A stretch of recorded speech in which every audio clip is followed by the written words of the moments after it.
Salut à tous les amis et bienvenue sur cette nouvelle vidéo sur la chaîne Motors. Pascal, comment ça va? Ça va très bien et toi? Écoute, ça va impeccablement bien. Aujourd'hui on est en métropole, dans le sud de la France. Dans le sud-est, plus exactement, pas loin de Fréjus. Pas loin de Fréjus, on est dans l'Estérel. Hein. Magnifique cadre avec une magnifique voiture. Il y en a une qui est devant moi, il y en a une qui est derrière moi. C'est la toute nouvelle DS7. Alors tu as remarqué, j'ai pas dit DS7 Crossback. Tu peux plus dire DS7 Crossback. Plus dire DS7 Crossback. C'est plus son nom. La nouvelle dénomination c'est DS7. Bah, effectivement, en fait, DS a décidé de simplifier, de raccourcir le nom. Ouais. La dénomination Crossback apparemment ne fait plus mouche en termes de marketing. Ouais. Donc bah, DS7 c'est pas plus mal, hein. Au moins c'est court. Et c'est pratique. DS3, DS4, Efficace. DS7, DS9. Efficace, c'est réglé sans comme fioriture. ça. On est bien sur un restylage, hein. C'est la même voiture, c'est pas une nouvelle génération, mais elle bénéficie du restylage de milieu de vie. Ouais. D'accord, donc elle a été modernisée au niveau de l'aspect, on va faire le tour, on va donner les détails. Ouais. Deux motorisations. C'est ça qui est intéressant, c'est qu'on a deux motorisations et deux finitions. Deux motorisations, deux finitions, deux couleurs nouvelles hein, dans la gamme. Les deux couleurs qu'on a sont nouvelles dans le catalogue. Ici on a la version 225 e-Tense, DS7 e-Tense 225 pardon. Ouais. Plug-in hybride. Plug-in hybride, donc c'est une traction. Ouais, traction avant. Ça c'est une finition Opera et on va le voir à l'intérieur. C'est une haute finition. Hein. Ouais, c'est du luxe. C'est du luxe. C'est du luxe. Ouais. Et derrière, juste derrière toi, hop. La nouvelle motorisation pour DS7, mais c'est tout simplement la motorisation reprise sur la DS9. Ouais. Le moteur de 360 chevaux cumulé, hein, hybride électrique, 360 chevaux, 4x4, donc transmission intégrale. Ouais. Ok. Et franchement, en arrivant jusqu'ici, je me suis fait un petit plaisir de tester ça. Pascal, DS7, c'est un modèle qui n'est pas très ancien. Hein. Ça date de... DS7 2017. Ouais. Tu vois, c'est une aide mnémotechnique. Ouais. C'est à l'occasion de l'élection du président Macron qu'on l'a découverte, puisque c'était la première voiture du président Emmanuel Macron en 2017. Ouais. Et elle a été commercialisée en 2018. Ouais, donc elle a 4 ans. Le look n'a pas beaucoup changé, mais il y a des touches de modernité. Il y a beaucoup de touches de modernité. Ouais. L'autre était déjà très sympathique, la DS7 Crossback. Moi j'aimais beaucoup, ouais. Perso. Mais celle-ci, ils ont vraiment fait dans les petits détails des petites rectifications stylistiques qui donnent un nouveau visage à cette voiture. Faut pas oublier qu'entre-temps, il y a la DS4 qui est sortie, ouais. Et il y a la DS9. Ouais. Voilà, donc c'est une façon d'uniformiser la gamme un petit peu, d'accord. Alors là justement, tu filmes moi ce que je trouve le plus joli, ouais. Et qui rappelle le plus notamment la DS4. C'est cette signature lumineuse diurne. Si tu regardes l'avant de la DS4 et l'avant de celle-ci, c'est quasiment la même signature diurne. La calandre, il y a beaucoup plus d'angles qu'avant. Bon, moi, ce que je trouvais pas forcément super esthétique, c'était la profusion de chrome sur la précédente. Donc, grosse calandre avec beaucoup de chrome partout. Là, regarde, il n'y a quasiment plus. Ils l'ont corrigé. C'est vrai qu'avant. Même sur l'autre, il n'y en a quasiment pas. On avait au niveau des yeux, du regard, beaucoup de chrome. Là, la calandre, elle est épurée. Il y en a beaucoup moins, mais par touche, et ça marche très bien. Puisque tu as parlé de la signature lumineuse diurne, on va parler également des phares, des optiques à l'avant, qui bénéficient de la technologie DS Vision LED, ouais. Ou LED Vision, qui éclaire jusqu'à 380 mètres. Donc tu as le temps de voir venir. Tu as le temps de voir venir. C'est une vision intelligente. Ouais. D'accord. Donc ils vont s'adapter. Par exemple, si tu as une voiture qui vient en face de toi, elle va pas être, le conducteur en face va pas être ébloui. Ce sont les technologies qu'on attend aujourd'hui sur un véhicule premium. Ouais. Et quoi qu'il en soit, aujourd'hui, on est sur le top premium. D'accord. Donc on a forcément ce genre de technologie. Tu verras, il y a d'autres technologies également, notamment sur la suspension intelligente. Je sais pas si tu peux filmer ici. On le voit. On voit la caméra en fait, ou le radar, si tu veux. C'est le radar qui va détecter l'état de la chaussée. Pendant que tu roules, tu pourras faire l'incrustation de la petite vidéo qui illustre ça. Et en fait, ça va adapter la suspension à la route. Ouais. D'accord, ça anticipe et ça adapte en fonction du terrain sur lequel tu t'engages. Là, je suis sur le profil. Je ne sais pas tomber dans la garrigue. Et le profil, je trouve également toujours aussi... c'est ce qui m'avait plu en fait sur le DS7 Crossback déjà. Oui. Tu vois, il est imposant sans être trop gros. C'est vrai que on est dans un SUV urbain. qui a des proportions raisonnables et pour autant très intéressantes parce qu'à l'intérieur, on le verra ça tout à l'heure lorsqu'on va notamment tester l'habitabilité, on est hyper confort dedans. Quand je dis c'est un gros SUV urbain, mais il n'est pas massif, il n'est pas lourdeau. Tu vois, tu n'as pas cette impression de gros 4x4, où est-ce que je vais me garer, où est-ce que ceci, où est-ce que cela, tu vois. Et moi, je trouve que ça a toujours été le point fort de cette voiture-là. Tu peux allumer la voiture, comme ça on voit la signature lumineuse à l'arrière. Sublime. Ça rajoute à ce côté finesse dont je te parlais. Ah, les feux comme ils sont bien dessinés. En forme de diamant, là, comme ça. Là, tu as le petit sigle DS également. Et ce que j'aime beaucoup en fait sur ce nouvel arrière, c'est la façon dont ils ont incrusté le nom de la marque. Avant, tu l'avais pas ça. Hein. C'est une bonne idée. C'est une très bonne idée. Esthétiquement, ça le fait. Hein. Ça fonctionne très très bien. C'est super joli. Et c'est hyper joli. Pascal, on saute d'une voiture à l'autre pour présenter les petites différences entre les deux finitions. Je me suis retrouvé ici comme par magie, un quart de seconde. La première des différences, c'est la présence du logo ici, qui est différent par rapport à la version qu'on a sur la Opera. Grosso modo, ça reste la même chose. Hein. En réalité, que ce soit l'arrière ou l'avant, c'est quasiment la même chose. Et c'est les petits logos qui vont varier. Là, celui que tu as filmé, et moi je vais te filmer celui à l'arrière, avec le E-Tense 4x4, et en noir, comme je te disais, au lieu d'être chromé. Le logo DS noir ici, sublime. Et ça va dépendre également du coloris que tu vas choisir, de la couleur de la peinture. Une belle couleur là, ça s'appelle comment cette couleur? Là, on est sur une couleur qui s'appelle tout simplement gris laqué. Voilà. Mais qui est du plus bel effet. C'est vrai qu'elle est très jolie. Hein. On note aussi que sur ce modèle-là, il y a les coques de rétro qui sont en noir laqué. Donc ça fait t'as plein de petites touches de noir laqué sur les barres de toit, sur l'antenne requin. Les petites touches, comme on disait, c'est du détail. Mais ce qui est dingue, c'est que malgré que ce soit même des petites touches, on sent que celle-ci est plus sportive d'aspect que l'autre. On profite d'être à l'arrière du véhicule pour ouvrir le coffre. Qui est plutôt honorable. Ce coffre fait combien de litres? Là, on est sur 550 litres.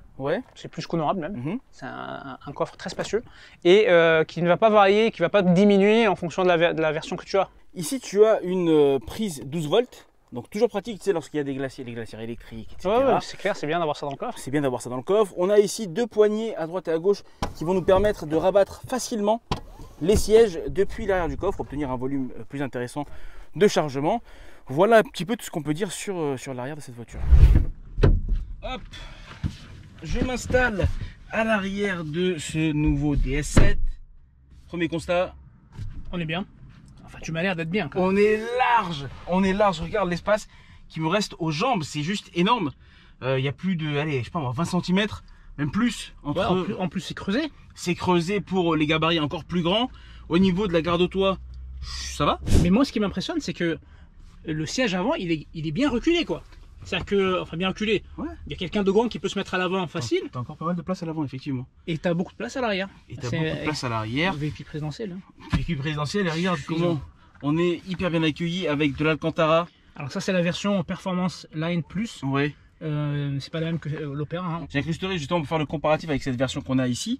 Mais là, on a de l'Alcantara, on a du cuir, de jolies surpiqûres, et surtout, c'est premium.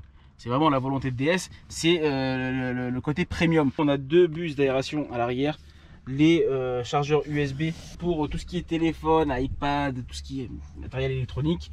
Donc on est hyper bien accueilli à l'arrière. Maintenant, on va jeter un petit coup d'œil à l'avant et voir cette planche de bord. Allez, go.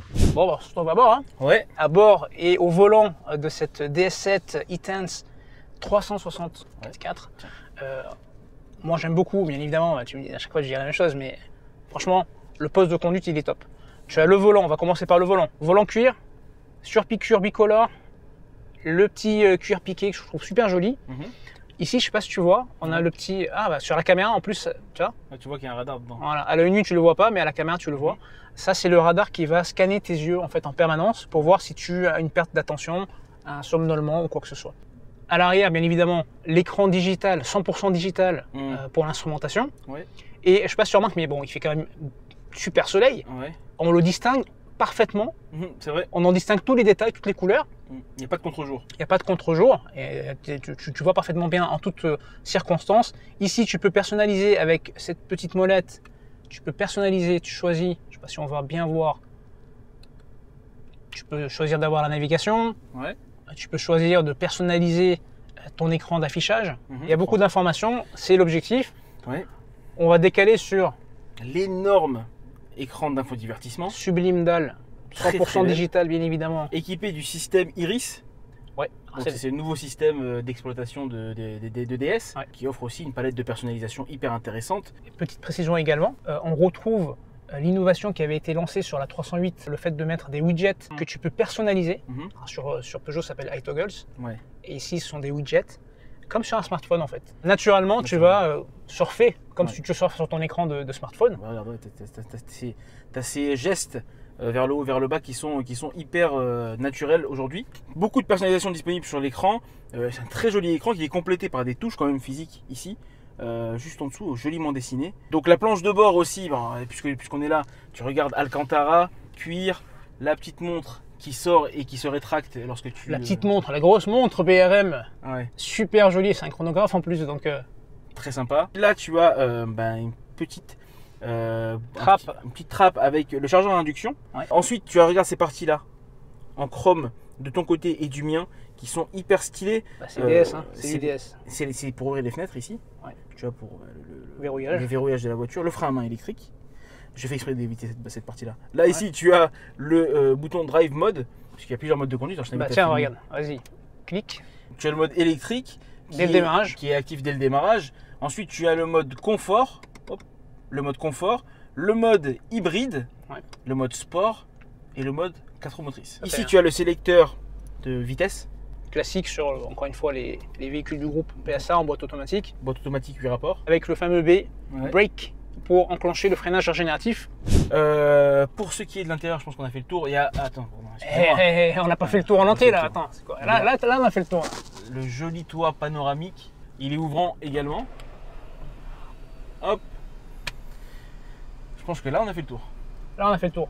Bon. C'est le même tour sur l'Opéra, sauf que c'est du cuir à la place de l'Alcantara. Exactement. Mais c'est les mêmes équipements et vraiment, c'est de la bombasse cette voiture. On redescend? On est reparti. Allez, go.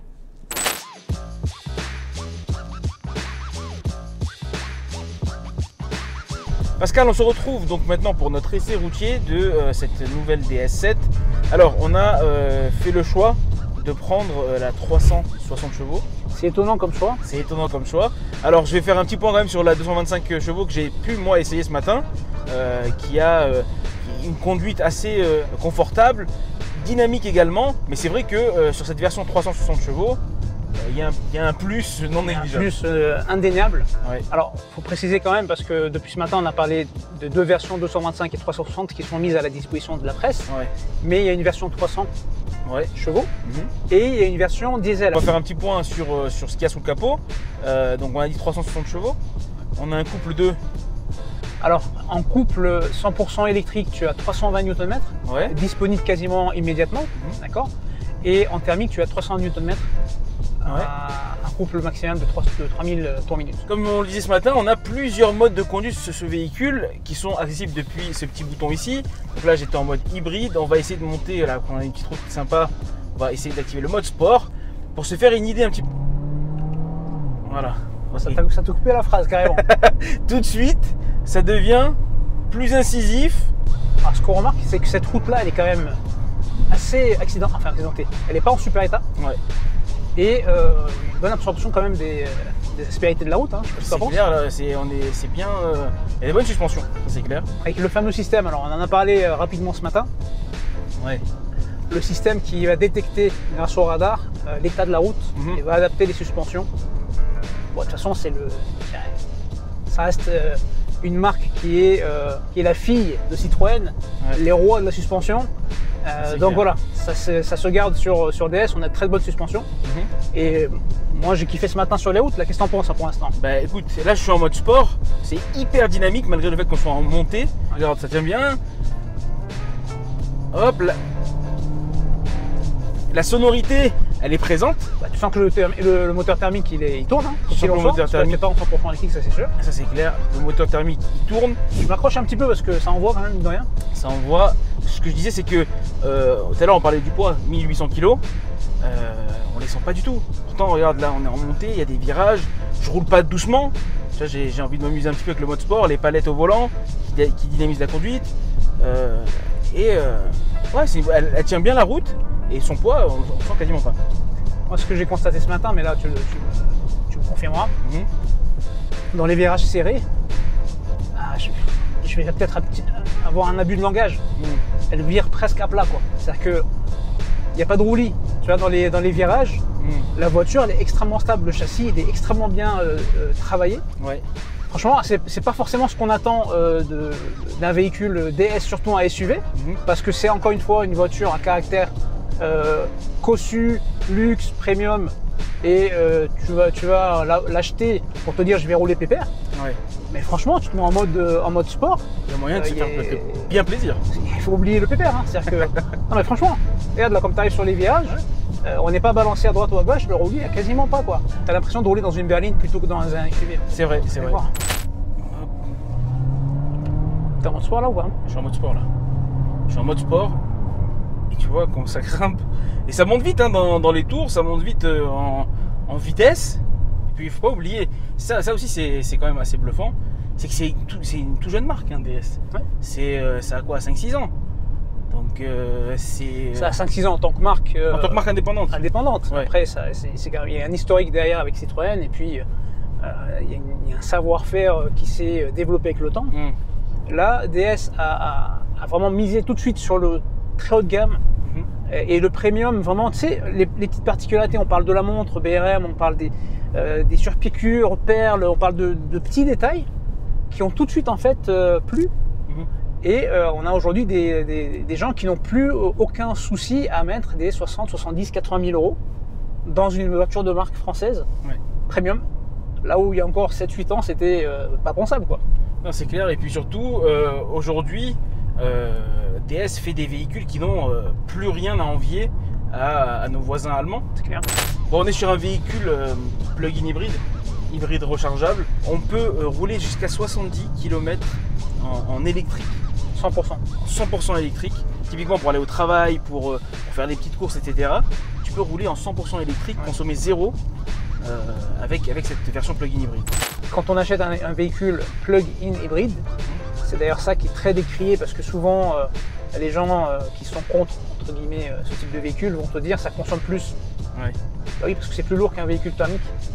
Donc si tu branches pas ta batterie, à un moment donné c'est le moteur thermique qui va charger la batterie, donc forcément il va consommer plus. Donc c'est vraiment le genre de véhicule en particulier qu'il faut absolument brancher parce que sinon tu ne l'optimises pas. Ça c'est clair. C'est idiot, c'est carrément idiot d'avoir ce type de véhicule et de ne pas le brancher régulièrement. Et donc, quand tu le branches régulièrement et tu l'utilises de façon optimale, tu as une consommation moyenne d'1,8 litre au 100. Moins de 2 litres. Moins de 2 litres au 100. Donc c'est un kiki quoi. Ah oui, non, moins de 2 litres au 100 pour un SUV. Le prix de l'essence, c'est vrai qu'en ce moment il fait peur à beaucoup de gens. Ouais. Mais quand tu as un véhicule comme celui-ci et que tu l'utilises correctement, ça devrait passer, la douloureuse sera moins douloureuse à la pompe.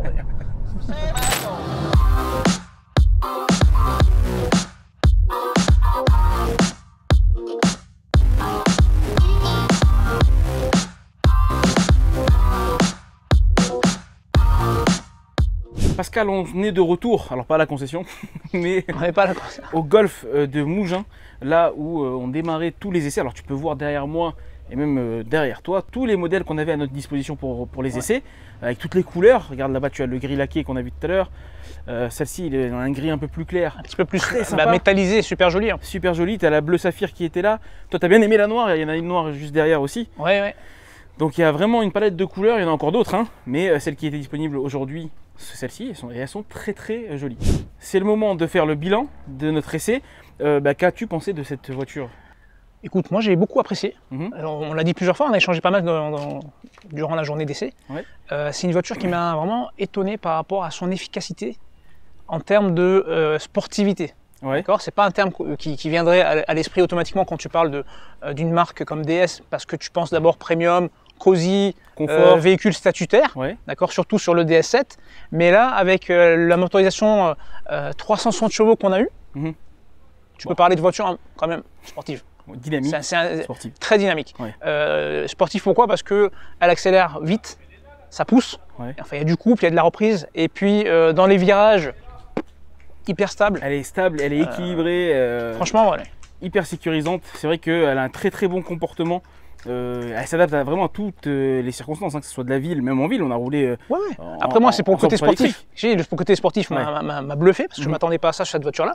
Par contre, après, le côté voiture hyper confortable, voiture, tu roules smooth en ville, tu te mets en mode 100% électrique. Franchement, moi, le bilan pour moi est très très positif. Je te laisse, toi. Moi, je vais juste rajouter la cerise sur le gâteau. C'est sa consommation mini consommation. Pour un véhicule qui, on le rappelle, fait 1800 kg. Il est quand même plutôt volumineux et pourtant ça consomme très très peu. Il y a moyen de rouler en 100% électrique de façon quotidienne en ville. Donc non, et c'est très positif. Et puis avec DS, on n'est jamais déçu en termes de prestations de confort à l'intérieur. Exactement. C'est vrai qu'aujourd'hui on a eu des motorisations plutôt sympas entre la 225 chevaux et la 360 chevaux. Il faut savoir qu'elle existe également en 130 chevaux diesel. Elle existe en diesel sur le marché français, comme on l'a dit tout à l'heure. D'accord. On verra pour le marché réunionnais. On donnera les détails une fois qu'elle sera sur le marché réunionnais. Et elle existe en 300 chevaux. On n'a pas essayé. On a essayé la 225, la 360.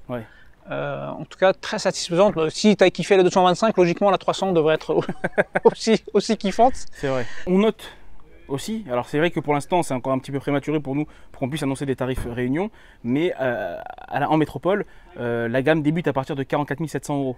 À partir de 44 700, donc ça c'est le diesel. Et ça monte jusqu'à la plus haute définition qui s'appelle la première. Il n'y en avait pas sur le parc. Et en motorisation 360 chevaux, pardon, on est en prix métropole à 78 000 € et des poussières. Pascal, l'essai est terminé. J'espère que tu as kiffé le faire. J'ai kiffé le faire. Et comme toujours sur ce genre d'essai, on va rendre la clé à contre-cœur, mais il faut rendre la clé. Il faut rendre la clé. Un grand merci au groupe Caillé, à DS Automobile Réunion pour cette invitation vraiment très sympathique. J'espère que cette vidéo vous a plu. Si c'est le cas, je vous invite à la liker, la partager, la commenter, à vous abonner à nos réseaux sociaux Facebook, Instagram et YouTube. Donnez votre avis sur la voiture. Donnez votre avis sur notre essai. Exactement. Et puis à prendre soin de vous et de vos familles. Et on se dit à très bientôt pour un prochain essai sur la chaîne. Ciao. Ciao.